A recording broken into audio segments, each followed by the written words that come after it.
네, 평창올림픽 폐막식에 참석을 위해서 박람한 김영철 북한 고위급 대표단 단장이 북미 대화에 충분한 용의가 있다며 북미 대화의 뜻을 밝혔습니다. 문재인 대통령의 중립외교가 어디까지 힘을 발휘할 수 있을지 주목되는데요. 신범철 국립외교원 교수와 이야기 나눠보겠습니다. 어서 오십시오. 어서 오십시오. 예, 안녕하십니까. 네. 폐막식 참석을 위해서 김영철 통일전선부 부장이 박람을 했습니다. 자, 북미 대화를 하겠다라고 처음으로 밝혔는데 이 의미 어떻게 보십니까?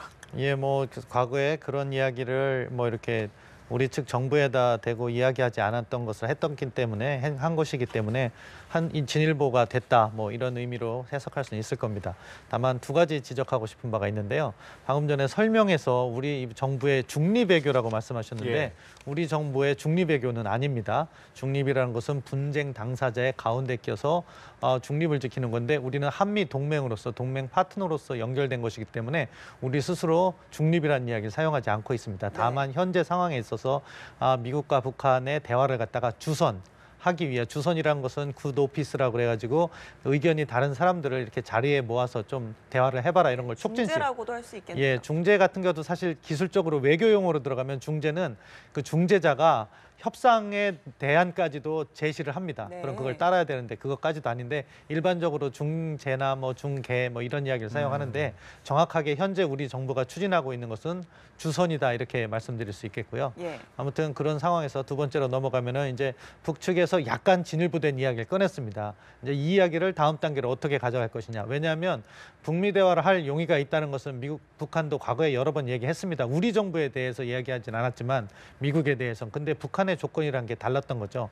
자기들의 핵 보유를 인정하고 예. 핵 군축 협상을 하겠다는 게 북한의 과거의 입장이었기 때문에 일단 진일보는 됐지만 내용은 한 번 더 이렇게 저희가 어떠한 본의를 갖고 있는지는 찾아봐야 된다 그렇게 생각합니다. 그렇군요. 이 북미 대화가 진행이 되기 위해서는 무엇보다도 이 한반도 비핵화가 전제 조건이 돼야 할 텐데요. 여기에 대한 가능성은 얼마나 보십니까? 예, 그 부분 때문에 제가 앞서 그렇게 길게 설명을 드린 건데요. 네. 아직 북한이 비핵화 대화로 올지는 불투명합니다. 대화를 해보겠다는 것만으로는 약간 부족한 것이 있죠. 그럼에도 불구하고 대화를 하겠다는 의사를 표명한 것이 그러한 대화에 열릴 수 있는 계기를 제공한 거기 때문에 의미가 있다고 생각합니다. 그렇다면 이제 북한이 과연 미국에 접촉을 할 것이냐, 우리 정부는 어떠한 역할을 할 것이냐, 그리고 탐색적 대화는 어느 수준에서, 그러니까 장관급에서 탐색적 대화가 이루어지지는 않을 것 같습니다. 적어도 국장급 정도에서 탐색적 대화가 이루어진다면 그러면은 우리가 지금 평창올림픽 기간을 저는 1라운드와 2라운드로 나눠보고 싶습니다. 1라운드는 본올림픽이고 2라운드는 패럴림픽이거든요. 예. 그럼 이 2라운드 기간 동안 북미 간의 그러한 접촉, 탐색적 대화가 이루어질 수 있을 것인지 우리는 거기에 중점을 두어야 된다 그렇게 생각합니다. 네, 사실 북한의 의중이 궁금하거든요. 속내가 궁금한데 그 일각에서는 이런 북한의 태도 변화가 좀 위장 전술 아니냐 이런 추측도 있더라고요. 예, 그렇기 예. 때문에 아직까지 북한이 자기 이야기를 하지 않았기 때문에 그러한 의심을 받는 상황인데요. 아마 북한도 비핵화 대화의 뜻이 있다고 해도 당장 내가 비핵화 대화로 나가겠다 이렇게 이야기하진 않을 겁니다. 왜냐하면은 그러면은 협상력이 많이 약화되거든요. 그럼에도 불구하고 우리 정부가 이렇게 조성한 장소에 북한이 나온다면 예를 들어서 지난 개막식 때 펜스 부통령과 김영남 상임위원장 간의 만남이 되었다면 그건 상당히 의미가 있었거든요. 근데 이제 우리 정부가 그런 자리를 조성했고 거기에 나왔기 때문에 근데 지금 북한은 대화할 용의는 있다고 하지만 어떻게 대화를 할지 그런 부분은 밝히지 않고 있습니다. 만약에 이번에 이방카와 김영철이 서로 조우하진 않았지만 그 이면에서 앨리슨 후커라든가 또는 최강일 부국장이 만났다. 그런 일들이 있었다고 하면 아주 유의미한 대화라고 생각하고요. 그것을 계기로 해서 다음 단계 대화로 이어질 수 있다고 생각합니다.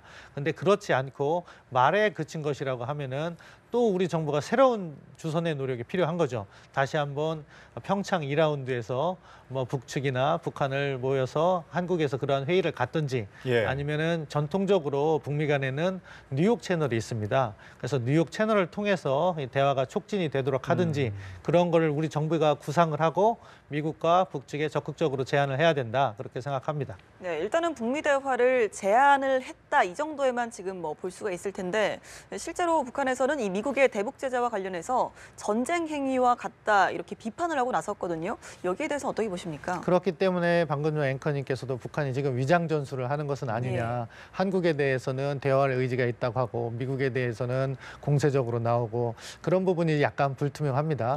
그리고 지금 전반적인 이러한 대화 논의 과정이 아직은 잘 알려지지 않았기 때문에 특정 방향이라고 예단하기도 매우 어려운 상황인 것도 사실입니다.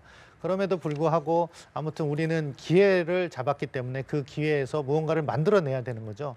그런 차원에서는 지금보다 우리 정부가 빠르게 움직여서 북한을 대화로 견인해야 되는 거죠. 말만 하고 돌아가면 아무 의미가 없습니다. 이방카 같은 경우에는 오늘 이제 오전에 출국을 하지만 북측은 내일 이렇게 돌아가기 때문에 오늘 하루 좋은 기회가 있다고 생각합니다.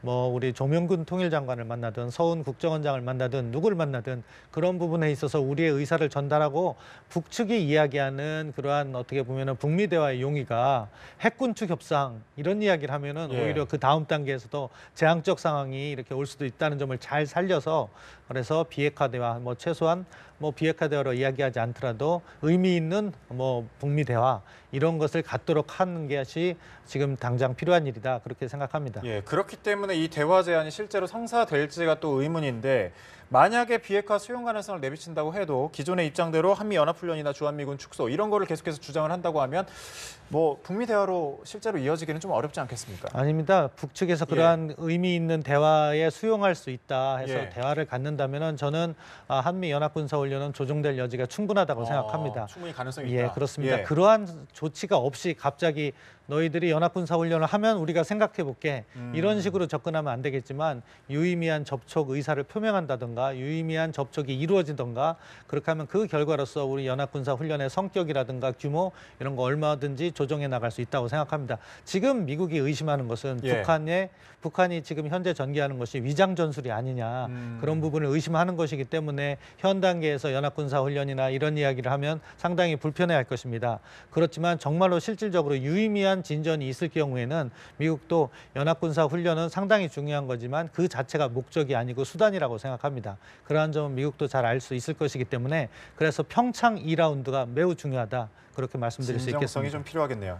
일단 트럼프 대통령은 뭐 아직 특별한 반응을 내놓진 않았는데요. 좀 어떤 제안을 이런 제안 어떤 반응을 좀 내놓을지 예상을 해볼 수 있을까요? 뭐 트럼프 대통령 아무 말 하지 않았지만 백악관의 입장이란 것은 북한의 대화 의지가 비핵화 대화였으면 좋겠다 하는 취지로 이야기를 했습니다. 그래서 말씀드린 것처럼 이제 북한이 오늘 뭐 우리 정부하고는 이야기할 겁니다. 어제 미북 간 접촉이 있었는지는 알 수 없습니다. 우리 정부를 통해서 이야기할 수도 있는데 그 부분에 있어서 북한은 어떠한 이야기를 하는지 그리고 우리 정부는 어떠한 이야기를 비핵화 부분을 북측에 얘기해서 그 답을 듣고 다음 단계로 나가야 되는데 아마 한 내일이나 모레 정도 되면 1라운드에 대한 종합평가가 가능하지 않을까 그렇게 생각합니다. 앞서 말씀해 주신 대로 오늘 중으로 남북 대화를 위한 뭐 회동이나 회담 같은 것을 진행을 할 텐데 어떤 이야기가 주로 오가게 될까요? 제일 중요한 그 비핵화 부분에 있어서는 이제 뭐 물밑에서는 우리 정부도 이야기를 해야 된다고 생각하고 아마 할 거라고 생각합니다. 거기에 대한 북한의 답과 그러한 북한을 어떻게 설득할 수 있을 것인가 그게 가장 중요한 파트고요. 그 다음엔 북한이 남북관계 차원에서 사실 김영철이 대남 담당 비서기 때문에 남북관계 차원에서 무슨 제안을 할 가능성이 있다고 생각합니다. 그러니까 뭐 이산가족 상봉이라든가 우리 정부가 제안했던 군사적 긴장 완화 회담 이런 부분에서 북한이 전향적인 자세를 내놓을 것인가 이것도 하나의 그렇게 우리가 관심을 갖고 지켜봐야 될 부분이다 그렇게 말씀드릴 수 있겠습니다. 트럼프 대통령이 3일 전이었죠. 최대 규모의 대북 압박을 단행을 하면서 곧바로 2단계도 준비하고 있다 이렇게 밝혔는데요. 이 2단계가 뭐 대북 군사 옵션이나 어떤 액션일 것이다 이런 분석이 나왔거든요. 뭐 그렇게 충분히 해석 가능하게 트럼프 대통령이 이야기를 했습니다. 2단계 같은 경우에는 상당히 러프할 것이다. 거칠을 것이고 그리고 세계적으로 불행한 일이 될 수 있다. 군사적 옵션을 갖다가 상징하는 표현을 썼습니다.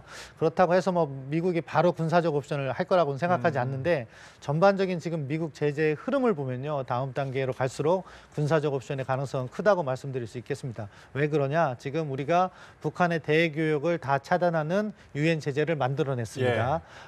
북한에 대한 석유 공급도 많이 제한해 놨습니다. 그러니까 북한이 그걸 갖다 회피하기 위해서 공해상에서 환적이라고 하죠. 배 바꿔치기로 해서 밀수를 하고 기름을 사고 이런 방향을 하니까 그걸 제한하기 위해서 이번에 그 미국이 독자 제재를 한 것이 그러한 선박 회사들을 갖다가 제재하는 겁니다. 예. 근데 그걸 갖다가 실효성 있게 이행을 하기 위해선 무언가 감시를 하고 검색할 수 있는 힘이 필요한 거죠. 그래서 그거를 하기 위해선 다음 단계에서 뭐 PSI라든가 비확산 방지 구상이라고 해서 동의한 국가들끼리 해상 경계를 쓰는 거로 보시면 예. 될 겁니다. 그런 것을 할 가능성도 있고. 근데 이런 것은 자칫하면 군사적 옵션으로 전개될 수가 있기 때문에 그런 것을 갖다가 트럼프 대통령이 암시한 것이 아닐까 그렇게 말씀드릴 수 있겠습니다. 그렇기 때문에 북미 대화가 좀 더 중요해 보이는데 이런 가운데 중국이 이번 트럼프 대통령이 대북 제재에 또 반대 의사를 표명했거든요. 이유는 뭐라고 보십니까? 중국은 미국의 독자 제재에 대해서 모두 반대를 표명했습니다. 예. 중국의 경우에는 유엔의 그러한 어떻게 보면 정당성을 통한 제재만을 갖다가 수용을 하고 있고 어떤 일반 국가들의 독자적인 제재는 원칙적으로 반대하고 있습니다. 또한 중국은 현재 상황에서 남북 관계가 진전이 되고 비핵화 대화가 조금 더 이루어지기 위해서는 북한에 대해서 보다 부드러운 자세를 취하는 것이 낫다는 인식을 하고 있는 것 같습니다. 예. 그렇기 때문에 그러한 반대 의견이 나왔다고 생각하고요. 이럴 때 우리 정부는 아주 좋은 기회를 마련한 거죠. 중국을 통해서 북한을 설득하는 노력도 함께 전개해야 된다. 예. 그런 부분. 그러니까 어차피 우리 정부도 비핵화로 가려고 하는 예. 것이고 미국도 그렇고 중국도 그렇습니다. 북한의 경우는 지금까지 나온 거로 봐서는 아직 입장이 확실하진 않습니다. 다만 그 가능성은 열어두은 거죠. 대화를 하겠다. 그럼 그 대화가 유의미한 대화가 되기 위해서 북한을 설득함에 있어서 한국, 중국 이쪽은 대화 쪽으로 해서 어떠한 인센티브가 있을 것인가를 집중적으로 설명을 하고 미국과 같은 경우에는 그런 이야기를 하고 있진 않지만 압박을 강화하겠다는 것도 나름 대화를 유인하기 위한 한 수단이기 때문에 그런 식으로 국가들 간의 역할 분담을 잘해서 이 기회에 한반도에 진정한 평화와 안정을 기할 수 있는 비핵화 논의도 시작될 수 있도록 만든다면 이번 평창올림픽은 정말로 큰 의미를 지닐 수 있다. 그렇게 생각합니다. 예, 그렇군요. 말씀하신 것처럼 평창 2라운드도 한번 기대를 좀 해봐야겠습니다. 지금까지 신범철 국립외교원 교수였습니다. 고맙습니다. 고맙습니다.